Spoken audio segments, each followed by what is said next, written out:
Why is it that right when your body needs rest the most, your mind decides to open every file you've been carrying since morning? It's 11, it's 1, it's 3 in the morning, and there you are, eyes closed but your head lit up like a room full of screens, replaying a conversation that already ended, a mistake that can't be fixed tonight, a to-do list that keeps growing every time you try to shut it down. Your body is lying down, but you're not really there. You're in tomorrow's meeting, in the reply you never gave, in the money that's missing, in the person who let you down, in the version of yourself you think you should already be, and still aren't. And I want to tell you something before we go any further. What's happening to you has a name, and it has a way out, and you're going to learn both in the next few minutes. Because tonight I'm not here to give you one more sheep counting trick, or another list of tips you've already heard 1,000 times. I'm here to share 7 teachings rooted in Buddhism, turned into something you can use right now, tonight, while you're listening, so you can finally let go of the day and sleep like someone who allows it, not like someone who demands it of themselves. Stay until the midpoint, because that's where a very simple story about a young student and a candle is coming, and it's probably going to change the way you see your own nighttime fear for good. And if any of this reaches you, even just a little, let me know in the comments once you're done listening, even if that's tomorrow morning. Now take a deep breath, drop your shoulders, and let me walk you toward rest. Let's start with something you've probably never framed this way before. Tomorrow doesn't need you to solve it today. It sounds obvious, but you don't live it as obvious. You live as if your mind were obligated to get ahead of things, to anticipate every possible scenario, to already have the perfect answer ready for something that hasn't even happened yet. And so, while your body is stretched out in bed, your attention has already wandered off into a day that doesn't exist yet. Think about this for a moment. Has worrying all night about something ever once changed the outcome? Did the anxiety at 3 in the morning ever improve the 9 o'clock meeting? The truth is, no. All that nighttime vigilance does is leave you more tired, with less clarity, with less patience, right when you need those things the most. Rest isn't the opposite of preparing well for tomorrow. Rest is the preparation. There's a very simple teaching within the Buddhist tradition that says, the mind, just like the body, needs to let go of what it's carrying in order to renew itself. You can't refill a glass that's still full, and your mind, tonight, is still full of today. So the first permission I'm going to ask you to give yourself is this: tomorrow can wait. Not because you don't care, but precisely because you do. And that's exactly why you deserve to arrive at it, rested, instead of dragging the whole night behind you like a sentence. Now that that's clear, I want to talk to you about something you might know all too well. That hazy fear that shows up the moment you turn off the light. It isn't always fear of something specific.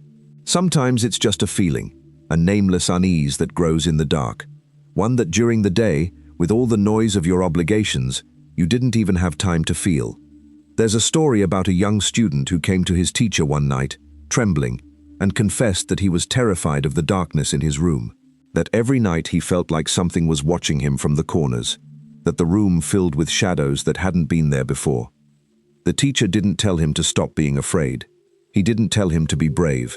He simply handed him a small candle and said, "Don't try to fight the darkness. It's bigger than you, and it will always win that fight. Light this instead." The student lit the candle, and in that instant, without any effort, without any struggle, the darkness simply stopped being there. He didn't defeat it. He replaced it with something small, warm, enough. That's exactly what happens with your nighttime thoughts. The harder you try to push them out of your head, the more room they take up. Anxiety isn't beaten by force, it's dissolved by light. And that candle, for you, tonight, can be a slow, conscious breath. It can be remembering something you're grateful for. It can simply be noticing the weight of your body on the mattress and the air moving in and out of your lungs. You don't need to force your mind into silence. You just need to light something gentler than it. And here I want to pause on something that's rarely said clearly. Much of that darkness you feel at night isn't fear of the future. It's guilt over the past, even if it's the immediate past of just a few hours ago. Go back over your day. There was probably a moment when you answered more harshly than you wanted to, a moment when you didn't have the patience you wish you'd had, a task you left half finished, a word you didn't say in time, a version of yourself you feel didn't measure up, and all of that, together, turns into a weight you carry with you to bed, as if you were trying to float in water while your pockets were full of stones. Nobody floats well with pockets full of stones. And yet, there you are, carrying every mistake of the day, every misplaced word, every unfinished task, somehow hoping that carrying all that weight will make you a better person tomorrow. It doesn't work that way. What actually changes you isn't the punishment you impose on yourself in the dark. It's the permission you give yourself to recognize that you did what you could with what you had in that moment. So before we move on, I'm going to ask you for something. You don't need to say it out loud, but you do need to mean it, even if it's only inside your head. I forgive myself for not being perfect today. I forgive myself for the words I didn't choose well. I forgive myself for what I left unfinished. I did what I could with the energy I had, and tonight, that's enough. Let go of one stone at a time if you need to. No one is asking you to drop them all at once. Just stop gripping them so tightly.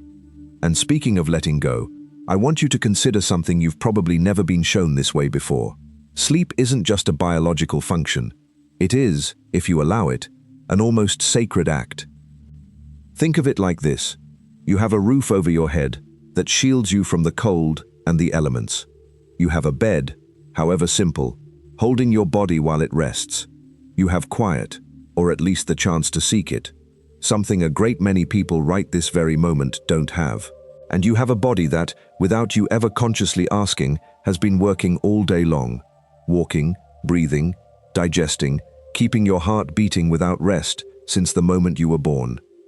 Before closing your eyes, take a moment to be grateful for that. Not automatically, but actually feeling it. Think of 3 good things that happened today, however small they seem. A pleasant conversation, a beam of sunlight through the window, a meal you enjoyed, a laugh that slipped out before you even thought about it. A mind trained to search for what's missing needs, every single night, a reminder of what actually went right.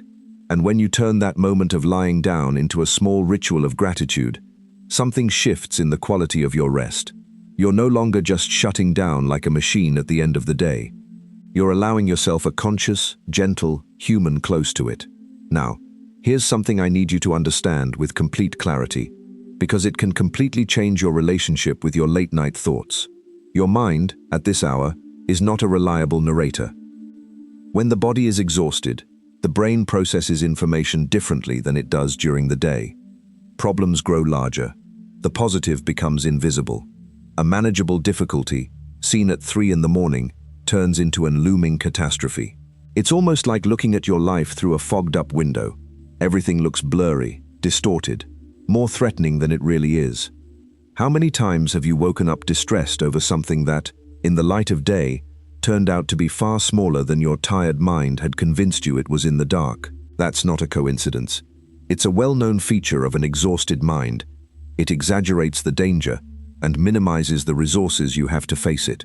So the next time a frightening thought shows up right before you fall asleep, don't take it as revealed truth. Take it for what it is, the static of a system that needs to power down, not a message you're required to obey. And that brings us straight to something that might be the most freeing thing you'll hear all night. You don't have to fix anything right now. Picture, for a moment, that each of your worries is a physical object you're holding in your hands. The pending project, the uncomfortable conversation you need to have, the decision you don't know how to make, the doubt about the future that won't leave you alone.